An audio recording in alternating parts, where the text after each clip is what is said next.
I used to think I had a normal family. Yes, things were hard. Yes, my parents didn't always treat me kindly.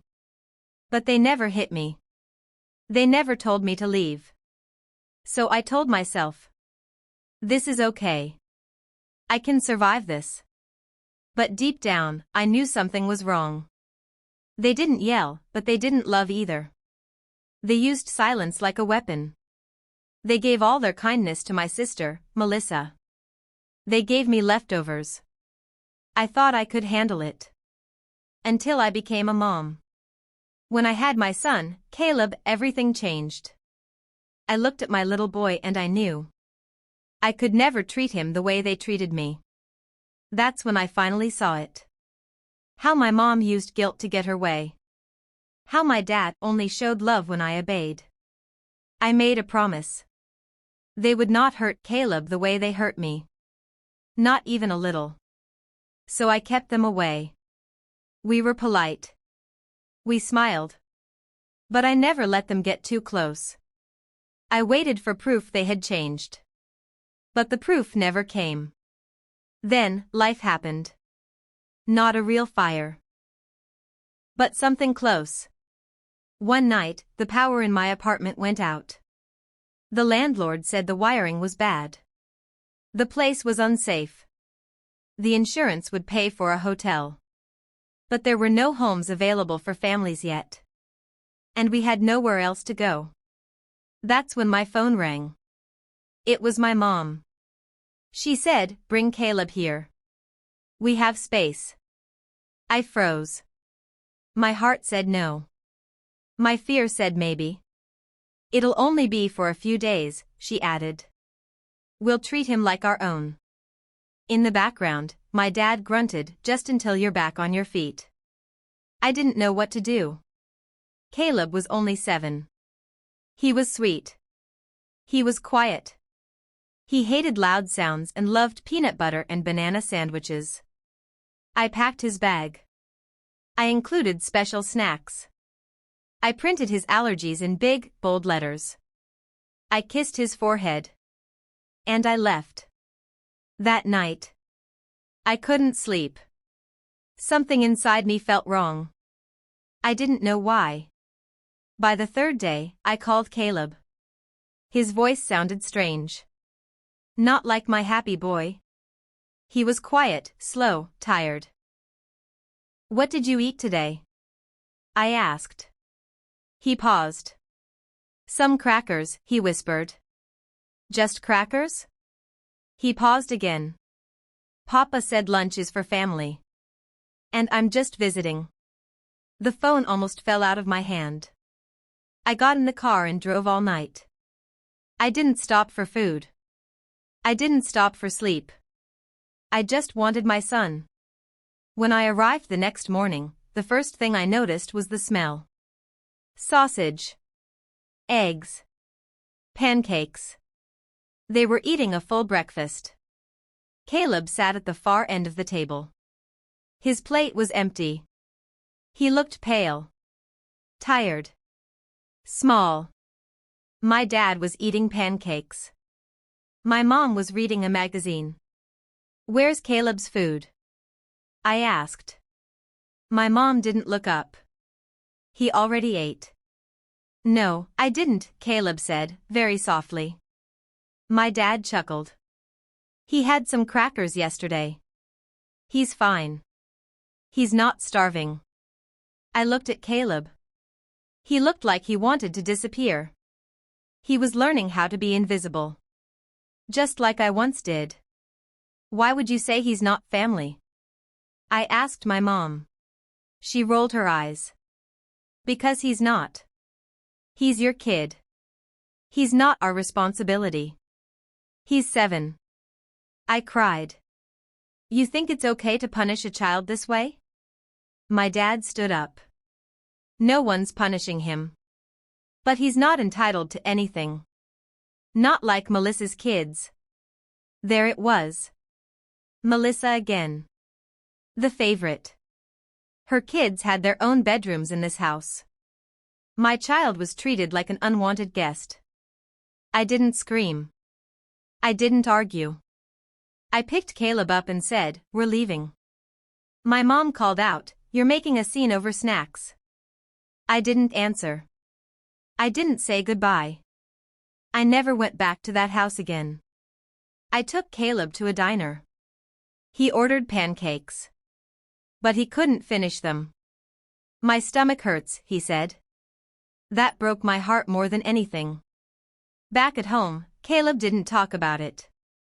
Every time I tried to ask, he just shook his head. He didn't understand why they treated him like that. How could I explain it? How could I tell him that some people only love the idea of family? Not the real thing? That night, after Caleb fell asleep, I sat alone at our kitchen table. I was tired. I was hurt. But more than anything, I was angry. I picked up a piece of paper and made a list. A list of everything my parents loved more than me. Here's what I wrote. Melissa's attention. Their reputation. Their antique teacups. My silence. That last one, it made my hands shake. My silence. They had power because I stayed quiet. Because I never told the truth. Because I didn't speak up. But that was about to change. I didn't go online. I didn't shout or make drama. I just started talking. Quiet, simple talks with people who mattered. People who needed to know. I called my Aunt Leah. She always wondered why Caleb and I weren't invited to family holidays. I told her. They didn't feed Caleb for 2 days. They told him he wasn't family. She didn't speak for a long time. Then she whispered, "Oh my God." I spoke to my cousin Mark. He always said my parents were good people. He thought they were kind, fair, loving. I told him the truth, plain and simple. They starved my child because he wasn't Melissa's. He went quiet too. Then he offered to bring his kids over for Caleb to play with. That small act meant more than he knew. Then came the hardest part, telling my sister. I didn't know how she would react. Melissa was always the golden one. She got their love without asking. She got bedrooms for her kids and hugs at the door. But even she didn't know the full story. So I told her. No drama. No shouting. Just the truth. She was silent for a while. Then she said, "I didn't know. I'm so sorry." And she canceled her next visit to their house. After that, things began to shift. Slowly, but surely. The church ladies Aunt Leah knew stopped inviting my parents to events. Mark told other cousins. People started saying no to dinners, to birthday invites, to backyard BBQs. And just like that. The smiles stopped. The compliments dried up. The praise vanished. It was like a mirror breaking. My parents were confused. Then they got scared. 3 days later, my phone rang. It was my mom. Her voice cracked. "Why is everyone ignoring us?" she asked. I didn't answer. I just listened. Then my dad left a voicemail. "You're ruining our name over some crackers?" I played the message twice. Then I deleted it. They weren't hungry for food.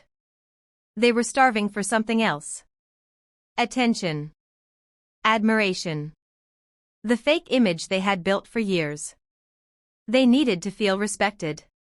They needed to feel important. They needed to be in control. But now? That power was gone. And I wasn't finished. The voicemails didn't stop. My mom tried guilt. "You're punishing us over a misunderstanding. That's not healthy." My dad tried pride. "If you're going to ruin our name, at least let us explain our side." Their side? There was no side. They told a 7-year-old he wasn't family. They let him go hungry. That's not a story. That's a choice. Then they did what they always did when they lost control. They called me crazy, sensitive, emotional, a troublemaker. Just like when I was a child. Back then, it worked. It kept me quiet. But now? People weren't listening to them anymore. Because I had already spoken. I had already told the truth. One night, I remembered something small, but important. When I was 15, I was invited to my best friend's birthday party. But my mom made me stay home. She said I had to help polish her teacup collection for her club meeting. Image is everything, she said. If we don't look perfect, we're nothing. I remembered how sad I felt. How invisible. How small. And that's when I knew exactly what to do next. Every year, my parents hosted a fancy fundraiser. It was a backyard barbecue to raise money for the local fire department. All the neighbors came. My dad would flip burgers like he was the town mayor. My mom would walk around with lemonade, smiling for pictures. I didn't go. But I did send a guest they didn't expect. Mrs. Eileen Carlton, my old fourth-grade teacher. She was sweet, kind, and very active on Facebook. And she never liked my parents much. She once told me, "You're a thoughtful girl, even if your parents care more about show than soul." I called her before the barbecue. And I told her the truth. Not with anger. Just honestly. She cried. Then she said, "Thank you for telling me." Mrs. Carlton showed up at the event. Wearing a t-shirt that said, "Family feeds, especially when it's hard." When my mom saw her, she smiled nervously. Mrs. Carlton smiled back and said loudly, "So sorry I didn't bring my grandson. I thought only blood relatives were welcome. Or does that not count in this house?" People turned. Conversations stopped. My mom's face turned red. My dad tried to laugh it off, "You know Eileen, always a firecracker." But she wasn't alone. 2 more neighbors, who I had spoken to, brought it up too. Loud enough for others to hear. They weren't being mean. They were just telling the truth. And the truth has a way of lighting up the dark. After the barbecue, things got quiet again. But not for long. My dad called me. This time, his voice was shaking. "Why are you turning people against us? We're your parents."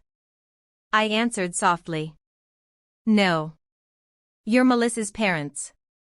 You made that clear." Then my mom left me one last message. She wasn't yelling. She wasn't angry. She was crying. "I made a mistake," she said. "I didn't think it would spread. I didn't think people would stop inviting us." It wasn't an apology. It was grief. She wasn't sorry for what she did to Caleb. She was sorry people knew about it. That's when I knew. They weren't sad because they hurt my child. They were sad because they couldn't hide anymore. They were mourning the perfect version of themselves they used to show the world. But that version wasn't real. And now everyone saw the truth. Still, I wasn't finished. Not yet. Because there was one thing they loved more than their image. Something bigger than their pride. Something they called their legacy. It was their house. A big, shiny colonial-style home. Passed down from my grandfather to my dad. With a perfect green lawn. A red brick chimney. Roses planted in exact rows like soldiers. They didn't just live in that house. They worshipped it. "This house will stay in the family forever," they always said.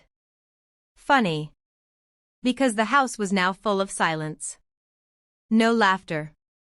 No grandkids in the backyard. No framed photos of Caleb or me. Just stillness. And ghosts of the love they never gave.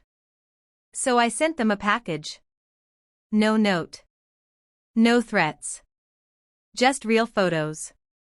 Photos of my life, without them. Caleb's first day of school.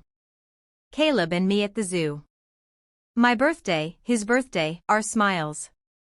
All printed on thick, glossy paper. All cropped carefully. They weren't in a single one. On top, I placed a handwritten letter. It said, "This is your family now, in pictures only. Look at them as long as you want. Because that's the closest you'll ever get again. You fed your pride more than you fed my child.